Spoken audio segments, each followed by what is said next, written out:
6 a.m. I parked in front of the white wooden house where my parents had lived for over 20 years. My breath still carried the scent of hastily brewed coffee. Today was the day we were supposed to leave for our European trip, a gift I'd been planning and saving for over 2 years. I opened the trunk, heart full of anticipation, just as the front doors swung open. My mother stepped out, dragging her old red suitcase. She glanced at her watch and shook her head. "You're 3 minutes late, Ella," she said with a light scolding tone. I forced a smile and walked over to help with her luggage, until I stopped dead in my tracks. Behind her, April, my younger sister, appeared, rolling a brand new suitcase of her own. My heart sank. "What's going on?" I asked, my voice tightening. "Why does April have luggage, Mom?" She turned to me, her face oddly cheerful. "Oh, I forgot to tell you. We decided April should go instead. She's been under a lot of stress lately and really needs this trip." I froze. My ears rang. "Instead of me?" I repeated, trying to stay composed. "Mom, I booked everything. The flights, the hotels, the tours. Everything is under my name." She waved her hand like I was making a fuss over nothing. "We know, and we're very grateful. But you're always working so hard. You can take another trip later. April needs this more right now." I looked at April. She didn't look the least bit guilty. Instead, she gave me a thin smile, sharp as a blade. "Thanks, sis. You're the best big sister ever." I clenched my teeth and glanced toward Dad, who had just stepped out of the house. I silently pleaded for some sort of support, but he only handed me his suitcase and looked away. All the plans I had so carefully laid out, a boutique hotels in Florence, sunset dinners along the Seine, a private tour of Versailles, would now be enjoyed by someone else, not me. I took a deep breath, trying to swallow the wave of nausea rising in my chest. "This trip was supposed to be something special for the three of us," I said, my voice shaking. "It was meant to be ours." Mom walked over and hugged me like everything was fine. "And it still is, sweetheart. Just not with you this time. Don't make this a big deal, Ella." I watched as April loaded her suitcase into my SUV, the same one I was still making monthly payments on, and felt an overwhelming urge to scream. But I held it in. I had spent my whole life in her shadow. The sister who was always forgiven, always prioritized, always coddled. April slid into the back seat, crossed her legs, opened her phone, and blasted music. "Hope it's not too hot in Italy," she said, like this was her well-earned reward. I gripped the steering wheel tightly as I climbed into the driver's seat. My throat felt like it was being crushed. Not one of them had asked if I was okay. I had planned the trip. I paid for everything, but in their eyes, I had never truly mattered.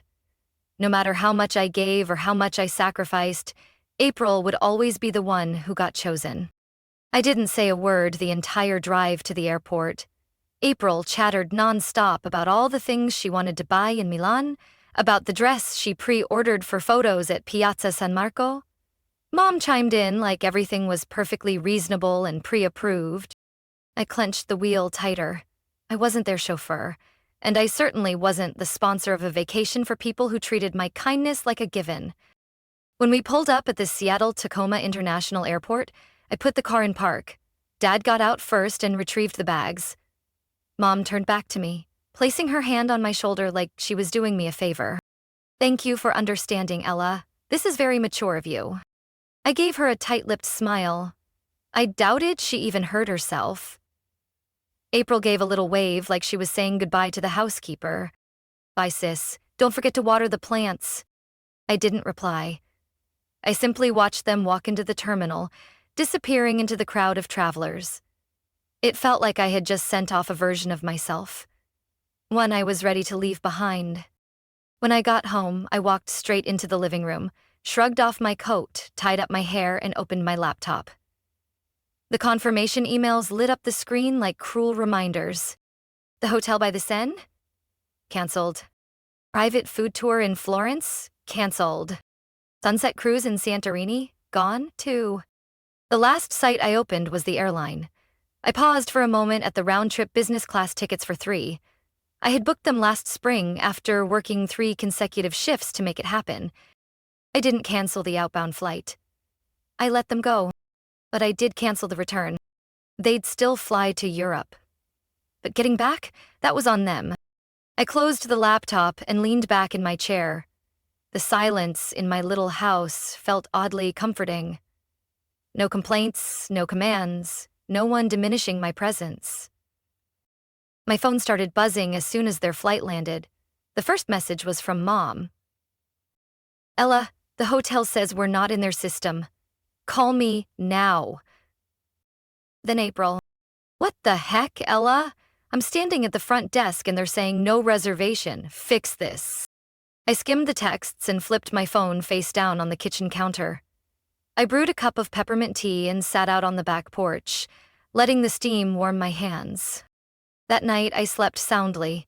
No dreams, no panic, no scrambling to earn anyone's approval. I didn't wonder what would have happened if I'd been more agreeable. I didn't want to be. That afternoon, while arranging flowers in the kitchen, my phone vibrated nonstop on the table. I didn't have to look to know who it was. The screen lit up. Mom. Missed calls. Then April, and a number from France. Likely the hotel. Set down the scissors, wiped my hands on my apron, and skimmed the messages. "Ella. The hotel turned us away. They said there's no booking. Did you cancel something? Call me now." April. "Is this a joke? I'm in the middle of a 4-star hotel lobby and they're saying, 'No Anderson reservation. Fix this now.'" Dad. "Ella, it's Dad. Call your mom. We're in trouble." I sighed, hit the silence button, and returned to my half-finished flower arrangement. Outside, Seattle was drizzling. 10 minutes later, the phone rang again. This time, it was a FaceTime call from April. I let it ring until it stopped on its own. None of them thought to apologize. No one asked how I felt being replaced at the last minute. All they cared about was how things weren't going as smoothly as usual, and that I was no longer their fixer. That evening, as I was making tea, the phone rang again. I set the cup down and answered. It was Mom. Her voice was nearly out of control. "Ella, this isn't funny anymore. The hotel didn't have a room. The tours are gone. We had to walk over a mile to find a place to stay. It's terrible. No air conditioning, dry bread for breakfast, and shared bathrooms." I sat down, keeping my voice even. I thought April needed a relaxing vacation. "Don't get smart with me," she snapped. "They said someone canceled the entire booking. How is that even possible? You're the one who booked it, right? You can call them back and fix it." "Mom," I said slowly, "if you chose April instead of me, then maybe she should take responsibility instead of me, too." She went quiet for a few seconds, then said more softly, "Are you trying to punish us?" I smirked. "I'm just protecting what I created. If I don't get to go, then I at least get to decide whether anyone else enjoys it."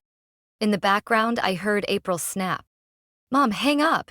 She's not going to help. She's been selfish from the start." I paused. Selfish is letting people trample all over your effort and saying nothing. If that's selfish, then I choose to be that person. I hung up. The next morning, I woke up to peace. I brewed a cup of espresso and opened my work email. Sitting in my inbox was a subject line that read, "Special bonus, Santa Fe project hits $1 million in revenue." I smiled. Part of that bonus had gone toward planning this trip. And now, no one could say I didn't know how to make a good investment, even when it came to emotional choices. That evening, Dad called. I hesitated for a few seconds before answering. His voice was quiet and measured. "Ella, your mom hasn't slept in 2 nights.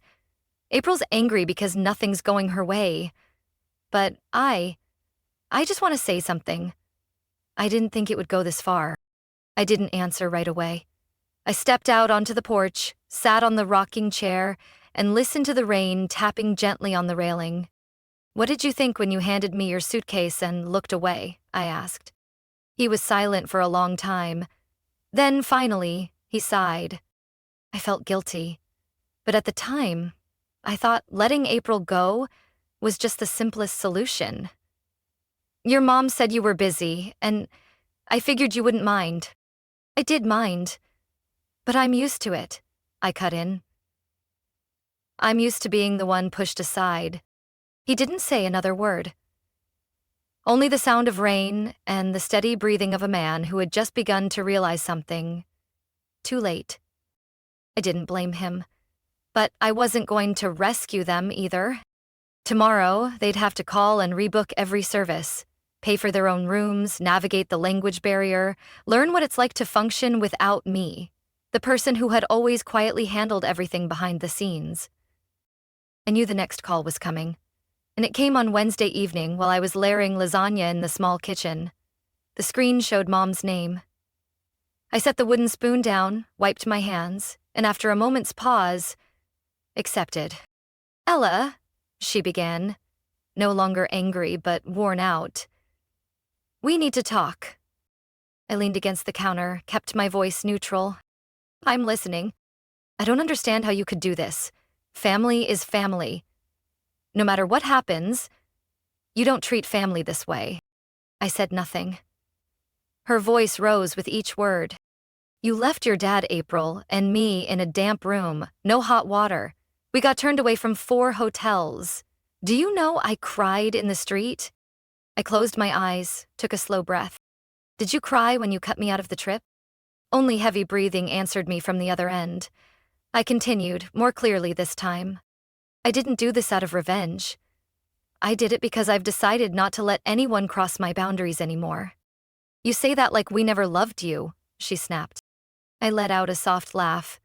Not bitter, just tired. How many times did you choose April over me? How many times did I stay quiet, give in, even pay for things and ask for nothing in return? I can't do that anymore. I heard footsteps, then Dad's voice came through. Ella, I think this has gone too far. Can't you just call the hotel? We only have a few days left in Paris. No one wants it to end like this. Then you shouldn't have started it by cutting out the person who planned everything, I replied. You didn't used to be this stubborn, he said, his tone low. You were the one who always took the high road. And that version of me disappeared inside this family, Dad, I answered calmly.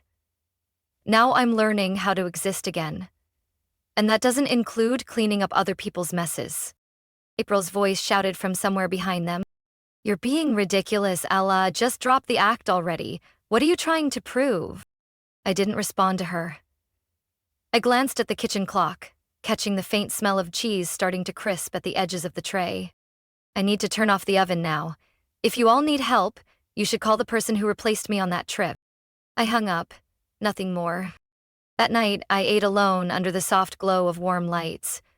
No nagging voices, no judgment. I didn't feel lonely. On the contrary, I felt at peace. They could be angry, disappointed. They could gossip that I was the traitor in the family. But I didn't care anymore. I no longer needed to bend over backward just to be labeled the good one. On Sunday afternoon, a yellow cab pulled up in front of my parents' house in the suburbs of Bellevue. I had arrived earlier, sitting on the porch swing with a warm cup of coffee in hand. The sun was setting slowly, casting a soft golden hue across the gravel path leading to the stone walkway. The car door opened. April stepped out first, dragging a scratched-up suitcase, her expression as heavy as a January storm. My mom followed, hair disheveled, coat sleeves flipped inside out. My dad came last, silent, pulling the final piece of luggage, his posture sagging with exhaustion. I didn't get up. I just sat there and watched. April saw me first and, without a greeting, fired a sharp comment. Hope you're happy. The trip was a disaster from start to finish. I took a sip of coffee, unbothered. Mom cut in, her tone clipped. Ella, this went too far. We had to change hotels 3 times in 1 week. The rooms were tiny, breakfast was dry bread and water. Do you have any idea how humiliating it was to be told by hotel staff that our reservations were canceled? I set the cup down beside me, then looked her in the eye. I didn't cancel your trip. I reclaimed what was mine. Dad stepped onto the porch, his voice calmer but still tinged with frustration. You didn't have to do that, Ella. You could have talked to us first. The way you handled this, it was extreme. Extreme, I echoed. What did you do when you replaced me at the last minute on a trip I spent 2 years planning and paying for? Did either of you stop to think how that felt? No one answered. I went on. All through childhood, I gave up the better room for April. When I got older, I skipped spring break to work extra shifts, then used that money to buy Mom a birthday gift. I never complained, but the one time I did something for myself, you took it away. April crossed her arms and scoffed. You always act like the victim. You're not the only one who's had it tough. I looked at her, my voice low but firm. I've never been the victim, April. I'm just the only one in this family who learned to carry pain without turning it into an excuse to walk over others. Mom shook her head, almost in disbelief that I dared speak that way. No family is perfect, Ella. But family doesn't turn its back like you did. I pressed my lips together, steadying my breath. No, Mom, I didn't turn my back. I just stepped far enough back so I wouldn't get shoved down again. No one said anything else. Silence stretched across the front yard like fog. A soft breeze rustled the maple leaves, already tinged with the first hues of fall. I grabbed my bag from the bench and stepped down from the porch. I didn't come here to apologize. I came to make one thing clear. From now on, I'm no longer the one who cleans up the messes from other people's bad decisions. April turned away. My dad sighed, resting a hand on the railing as if he wanted to stop me, but he said nothing. I walked slowly toward my car. Just before I opened the door, I turned back, my voice even. I'm glad you all got back safely, but don't expect things to go back to how they were. I started the engine and drove off, leaving behind the faces I had spent the last 30 years trying to please. Every morning now begins with me opening the kitchen window, brewing a strong espresso and sitting on a rattan chair watching sunlight spill into the backyard. Everything is oddly quiet, but it's not the kind of silence that makes me feel alone. It's the lightness of someone who just walked out of a stifling room after decades. I spent time reorganizing my apartment. The old sofa my mom sent last year, I donated it to the local community center. In its place, I bought a new one. Modern design, olive green, the color I always loved but used to avoid because someone once said it felt cold. One Friday afternoon, I reopened the laptop I had used to plan the European trip. The confirmation emails were long gone, but the budget spreadsheet remained. Looking at those rows of numbers, I didn't feel angry anymore, just clear. That money was still mine, and I had every right to choose who it would serve. I'd booked a short solo trip to Portugal, not Italy like originally planned, but I needed something different. Free of old memories, untied to anyone in the family. A completely new journey, chosen by me, for me. When the plane landed in Lisbon on a bright sunny morning, I stepped off with a small suitcase and a soft leather journal in my bag. I didn't have a packed itinerary, just 3 goals: walk, observe, and breathe properly, something I had forgotten I was allowed to do. On the first morning, I wandered cobblestone streets, letting the sounds of street guitar drift through my ears. For lunch, I had a plate of bacalhau by the river, with no one rushing me, no one interrupting with, "So have you met anyone yet?" Or, "April just got a raise, did you know?" I listened to myself. That evening, I sat on the balcony of my rental, looking down at Pressato Commercio. The salty breeze from the ocean played with my hair. I opened my journal and wrote, I've stopped putting out fires I didn't start. I no longer twist myself into shapes just to be accepted. I've let go of the invisible burdens I used to call duty. In this vast world, I only need one thing, to be myself. And that is enough. On the 3rd day in Lisbon, I took the train to Sintra, a fairy tale town tucked in the hills. I climbed to Peña Palace, and there, amidst the vibrant red and yellow walls, I met an older woman with a film camera. We struck up a conversation. Her name was Helena, a 62-year-old Canadian who had retired early after 30 years of teaching and now traveled solo 3 times a year. "I used to think I was born to take care of others," she said as we shared coffee, "until I realized no one was taking care of me." I smiled. I just realized that too. Helena tilted her head, her eyes soft. "And don't you feel lighter now?" I smiled, truly at peace. When I returned to the US after 8 days, no one was waiting for me at the airport. And I didn't expect anyone to be. In my voicemail inbox were 2 messages from my mom.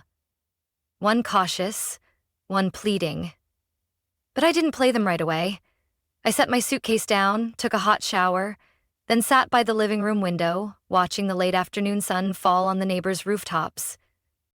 I didn't know what would happen next. Maybe my mom would try to make amends. Maybe April would come up with new justifications. But one thing I did know for sure: I no longer needed their approval to feel worthy. I didn't bring home old wounds.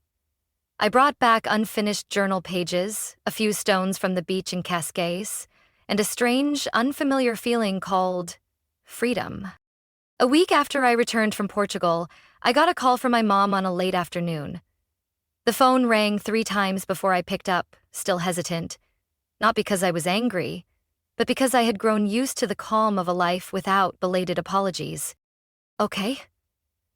"Ella," my mother's voice came through, slow and hesitant, stripped of its old sharpness. "I know you're busy, but I hope you can spare a few minutes." I leaned back in my chair, watching the last sunlight turn golden across the balcony opposite mine. "I'm listening." She paused for a few seconds, like weighing every word. "I've been thinking about everything. About how your father and I treated you, and I just want to say, I'm sorry." I didn't respond. I needed to hear those words, but I didn't swallow them whole like I used to. I was wrong to make that decision, wrong to assume you'd understand like always. I didn't ask how you felt, didn't respect your voice, and I hurt you more than I realized. I closed my eyes for a moment, then opened them again, speaking calmly. "Thank you for saying that." My mom exhaled softly. "I don't expect you to forgive me right away, but I hope you know, I truly want to change. I don't want to lose you." That phrase, "lose you," didn't hit me the way it once did. But this time, it didn't make me angry either. I had to face it with the clarity I'd gained through lonely, liberating days. "Mom," I said slowly, "an apology is a start, but after all these years, it's not enough to fix what's been cracked. I'm not against reconnecting, but I need to see real action." "What do you mean?" I took a deep breath and said, "I need to see you listen without being defensive. I need to see you treat me and April fairly, instead of assuming I'll always understand, while she always gets a pass. I'm no longer the one cleaning up after other people's choices." There was a long silence on the other end. I expected a reaction, like always. But then, I heard a genuine sigh. "I understand. At least, I'll try." "Don't try for me," I replied. "Try for yourself. I don't want this connection to be built on guilt. I want it to be built on real respect." Then, where do we begin? I looked outside, where the trees were turning deep amber. "You can start by asking if I'm free next week, instead of making a demand." My mom hesitated, then let out a slightly awkward laugh. "Okay. Ella, are you free next week? I'd like to have lunch, just the 2 of us, no April." I smiled faintly. "Thursday, 1 p.m., same place as always." "I'll be there," she said, without any pressure in her voice. After hanging up, I didn't feel a wave of relief or a surge of emotion like I once did when trying to fix a broken relationship. I felt steady, as if I had just placed the first stone in building a new bridge. But this time, I wasn't building it bare hand. I had a map, clear boundaries, and the right to choose when to stop. 1 month after that lunch, I enrolled in an evening photography class at an art center in Capitol Hill. On the first day, I brought out an old camera I had bought years ago but never used seriously. The instructor was a woman in her 50s, with a deep voice and eyes that truly listened. I didn't talk much, but I took pictures. With light, with details, with all the silences I used to bury. On Saturday morning, I woke early, laced up my sneakers, and hiked the trail near Rattlesnake Lake. The early autumn air was cold but crisp. Halfway up, I turned and looked back at the Seattle skyline, barely visible in the mist. The beauty of it tightened something in my chest. Not from loss, but from the realization that my presence in this world didn't need justification or permission. I started journaling regularly. No more rushed notes for work, no more checklists for family duties. Now, each page was a part of me. Sometimes messy, sometimes clear, but always honest. I wrote about the things I let go of, and the things I was learning to welcome again. Peace, choice, and myself. I also quietly began planning my next trip. Not to escape, but to see the world with new eyes. Maybe Kyoto. Maybe Morocco. Or maybe just a quiet coastal town in California. My mom still calls now and then. Not too often, not with that old demanding tone. She asks if I've eaten, how my photography class is going, and mentions April less and less. I don't mind. I don't chase the conversations. But I don't shut the door either. I leave it slightly ajar, because not everyone needs to enter, and not every time is the right time to open. One rainy afternoon, I sat at my usual cafe, rereading old journal entries. A page from the day I returned from Lisbon caught my eye, the handwriting slanted and a little shaky. I hold the key, and this time I'm not using it to let others in. I'm using it to stay inside where it's safe, where my dignity is no longer the price of connection. I closed the journal and looked up through the window. The rain kept falling, just like it did throughout my youth. Quiet, persistent. But now, it didn't feel cold anymore. A young couple walked in, drenched but laughing out loud. The girl tugged the guy's hand, and they sat at the table next to mine. They looked at each other and said something that made them both burst into laughter. That evening, I went home and pulled a paper map from the drawer. I marked a few destinations, circling a small corner in southern Italy with a red pen. Maybe next spring. There was no set plan, but this time, I wouldn't cross my own name off any journey. I slipped the map into a folder, lit a scented candle, and played a soft jazz tune. The saxophone filled the quiet air. I stepped out onto the balcony, where the lavender pots swayed gently in the breeze. Ella's story isn't just about walking away from an unfair family. It's a reminder of the power in setting boundaries and living honestly with oneself. In a world that constantly demands we comply and endure, choosing to step back and protect our self-respect isn't selfish. It's growth. Ella didn't seek approval. She chose peace. And sometimes, the moment we stop trying to be loved is the moment we finally begin to love ourselves. What do you think about Ella's choice? Would you have done anything differently? Share your thoughts in the comments. And don't forget to follow the channel for more powerful stories about family and finding your true self.